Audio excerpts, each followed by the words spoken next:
I am writing this story only minutes after it occurred, while it's still very fresh in my mind.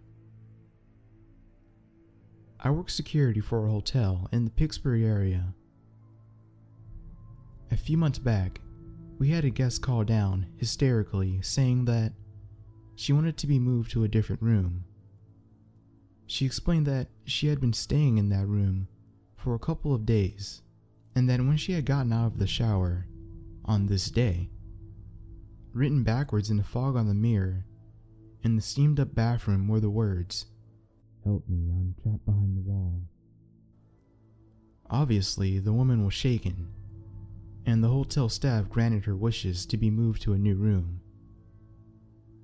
Of course, we all had a good laugh about it, assuming that the previous guest had just fogged up the mirror and written the words, so that they would show up the next time the bathroom got all steamed up.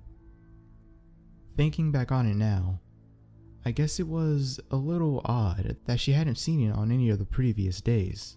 Regardless, I had completely forgotten about it until tonight. About 30 minutes ago now, I was doing my rounds, walking the floors from top to bottom. I work the night shift, and so it's often very quiet, especially on the weekdays. I had just gotten done reading a scary story on my phone when I got to the end of the hall on the 10th floor. There, when I looked up from my phone, directly on my right was the door to room 1024, standing wide open. Now at this point, that woman's story from several months ago hadn't occurred to me. It was still a little disturbing, however. I occasionally find doors that are open a little bit, usually held open with the night latch, but never have I came across a door to an empty room standing wide open all the way to the wall. As I said above, the room was empty and uber dark. The room started with the hallway, which was lit thanks to the light spilling in from the 10th floor. But after about 15 to 20 feet, the light ended and the room turned left into the darkness. Immediately on my right was a switch that I flipped, and thankfully a light came on from around the corner of the room. If it hadn't, I don't know if I would have gone around the corner. As it was, I did go around the corner, flipped yet another switch, though the light in the room was still firmly dim. I took a look around the room for anything out of the ordinary and made sure nobody was in the room before turning my attention to the huge window that looked out on the city and the Monongahela River. I walked up to the window and looked out at the river, standing there for a minute just watching the water move. I then looked up towards the city skyline and noticed that there in the reflection of the window was a man standing in the entry hall to the room. He was silhouetted by the light flooding in from the 10th floor, and his back was turned towards me. He was facing the wall. As I saw the reflection, I somehow immediately knew that this man wasn't really there. I looked back down to the river, closed my eyes, took a deep breath, and quickly turned on my heels to face the apparition. Only now the man was not only facing me, but he was standing only about 3 feet away from me. He was shaking violently, like he was extremely cold. His clothes and gray rubbery skin were wet, and his face bore an expression of agony. His jaw hung slightly crooked. His eyes were completely white. Of white, a hint of yellow, and shriveled like an old grape. I held this gaze for a brief moment before the fear rose up in me so fast, it made my head spin and stumbled, nearly falling into the nightstand by the bed. As I hit the stand, I quickly turned and regained my footing, in fear of being attacked. While I spun quickly to refocus my eyes, there was a low groaning sound that echoed through the room. And as I finally regained my composure, I realized that the man was no longer there. It took me a moment to urge myself to flee the room, but after about 5 seconds, I did just that. As I beat feet around the entry hall, which is right near the bathroom, I could distinctly hear a rapid banging coming from the wall inside the bathroom. It was then, fleeing for my life, when I remembered the woman's story. I'm still here now, still in the hotel at work, and I don't know what to do. I'm terrified and still have to walk by 2 more times. I don't know what I should do about that message that was written in the mirror, and the banging on the wall. If I tell someone, there's no way they'd believe me. And even if they did, would they really go through the lengths of knocking down the wall to find the corpse that I now knew was hidden there in room 1024?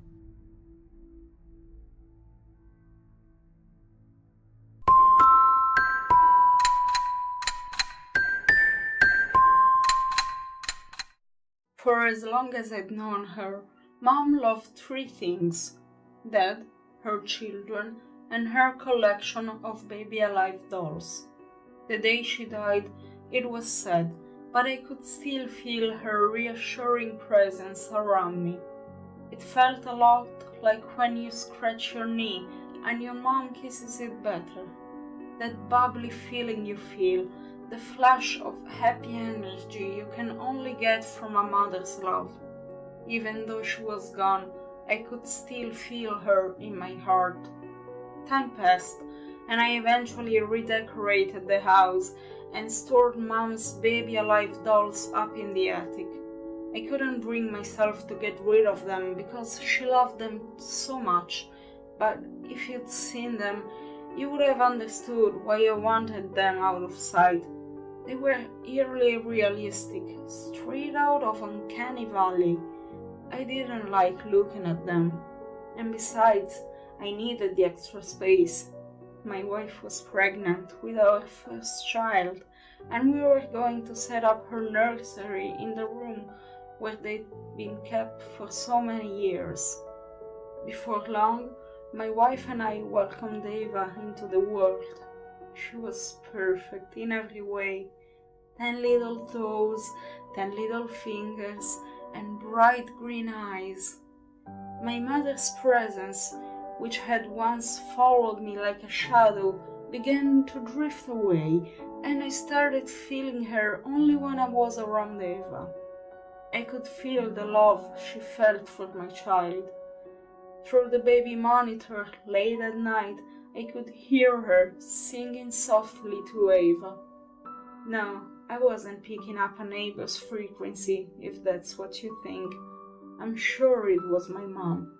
The voice was exactly like hers. There was no denying it. The first time I actually saw my mom was one summer evening when a storm was brewing. My wife and I ran from room to room, closing all the windows. The old house didn't have air conditioning, so we tended to keep everything open whenever it wasn't raining.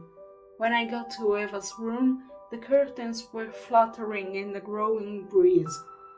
As they fell, they looked as though they were draping over the silhouette of a woman basking in the warm glow of the streetlight.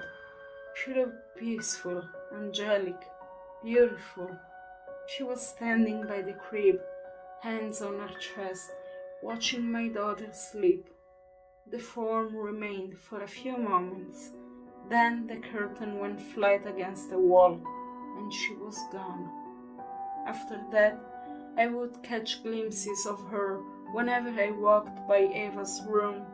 She was always gone by the time I realized what I'd seen and did a double take, but I could tell she was there, a quiet, loving watcher.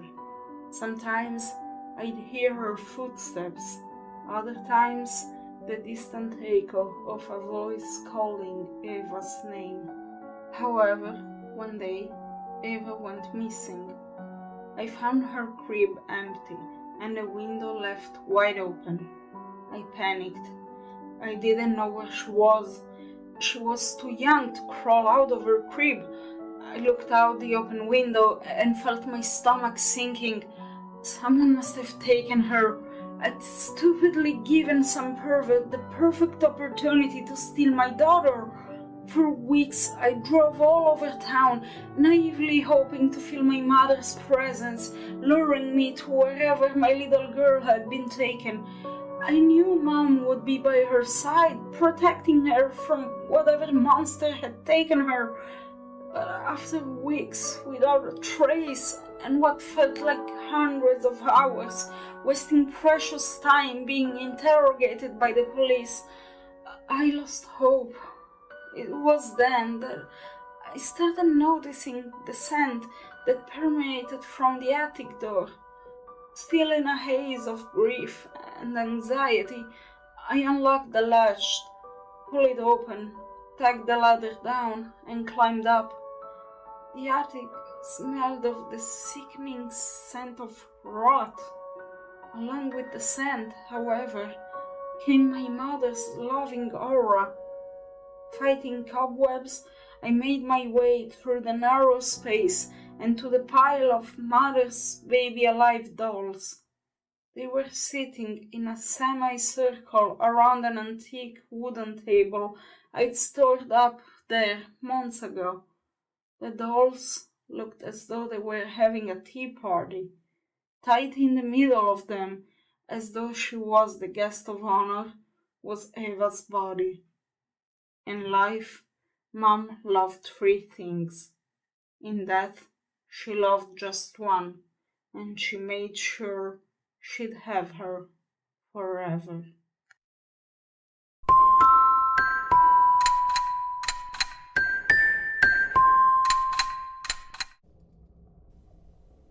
You know when you're a kid and you're scared of the most childish things ever, like the dark and things like that?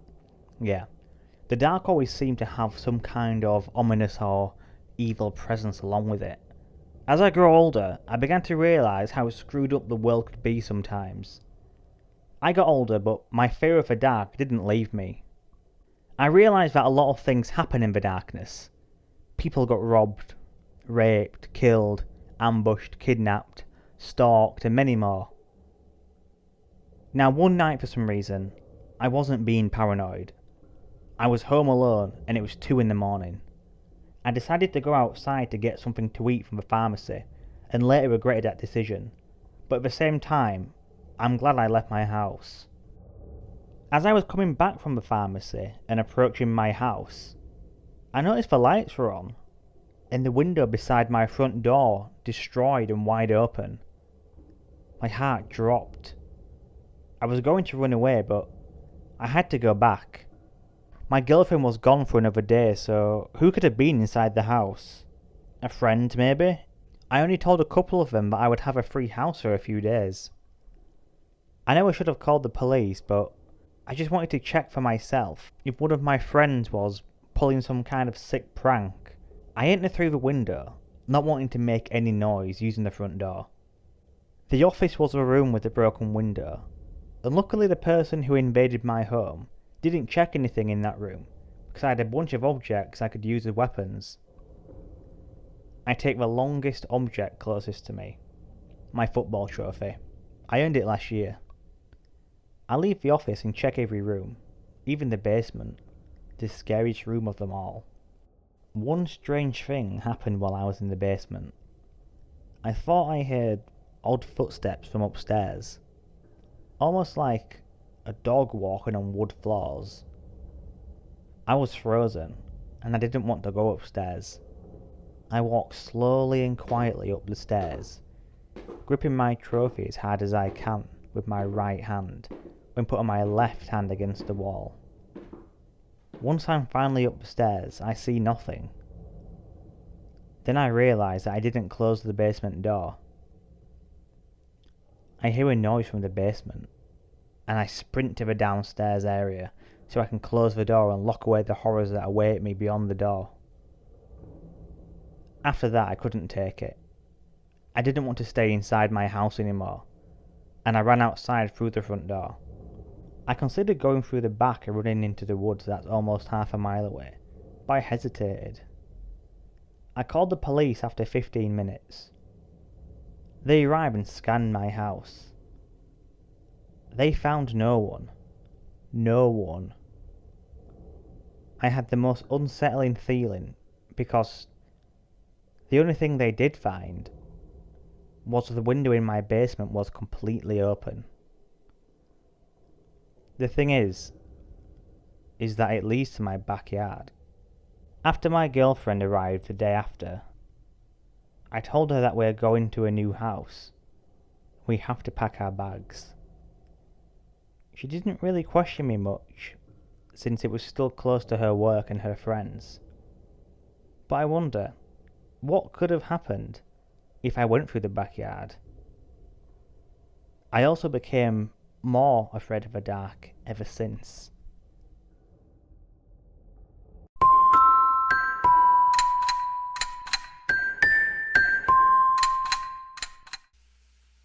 The Murderous Detainee. As an Australian lover of horses, and also quite tall and androgynous, and generally weird-looking, I loved walking on the trails and streets around my town of Northam in the Avon Valley of WA. Nothing really ever spooked me much, having been desensitized by horror movies and scary PS3 games, so it never bothered me. In fact, I preferred it over walking to the shops in broad daylight, as people often ridiculed me and threw stuff at me, calling me a freak. But the horrifying fact about Northam is that it is practically within walking distance of a newly built, massive detention center. I was never really scared of that. Most of the detainees, if they ever got out, were short, malnourished, and often mentally slow Middle Easterners and Balinese. And I'm 6'5" and quite strong. But that fear finally struck me one night when I was visiting my favorite racing mare, Chiefess, at the equestrian center. I heard a few loud bangs from the nearby trade school, or TAFE, as Australians call it, where I go to study mechanics 3 days a week. They were one of the most horrifying sounds I have heard in reality. They were like gunshots, and I could hear screaming.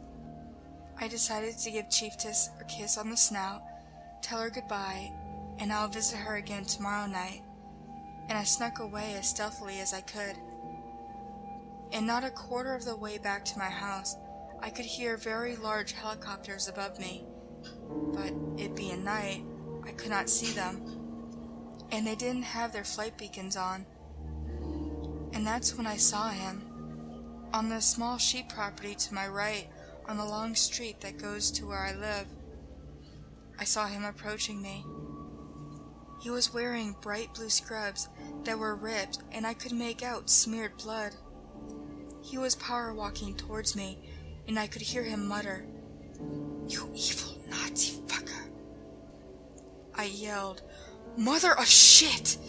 upon realizing he was obviously an escaped Asian detainee who had probably been severely abused at the detention center. I sprinted away as fast as my thick legs could carry me, and through a vacant lot and into bendy streets. I was practically crying with fear. I had never thought I'd be so frightened of somebody who was unarmed, and half my height and scrawny. But there was something about the way he called me a Nazi, the way he breathed, and his ape posture that triggered something inside of me. Now I could hear him approaching, but when I looked in the opposite direction, I could now see a pair of headlights. So I decided to run towards them in an effort to flag them down. I knew if I missed this chance, there was little chance of me seeing another car at this hour in a semi-rural community. All the while, I looked back every few seconds and could see that he was still keen on catching me and do God knows what to me. But when I got close enough so that the occupants of said car could make out my face and build, they turned on their strobe lights and blared their siren for 1 second. It was a police 4x4 with 4 officers inside. This escapee decided I wasn't worth the trouble and then ran off where he came. The driver recognized me and said, "Stay still, Glenn," as the other 3 officers gave chase. I had never thought I'd be so happy to see cops on my night walks. I had been accused of zoophilia acts with my favorite racing mare, and I was often held up by the police. But thankfully they were too concerned with this escapee situation and only asked me what happened with this scrawny man. I told him the whole story and finished up just as the 2 black helicopters started flying almost dangerously low. Whoever thought it was a good idea to build a detention center anywhere near here needs a good kick in the ass, he said with a grin. And then he cleared me, and I walked back to my house, which now was only a 3-minute jog away. 3 days later, I read in the Gazette that the escapee that had tried to harm me had hopped off a nearby highway bridge and ended his life. I guess I would have done the same thing if I was him.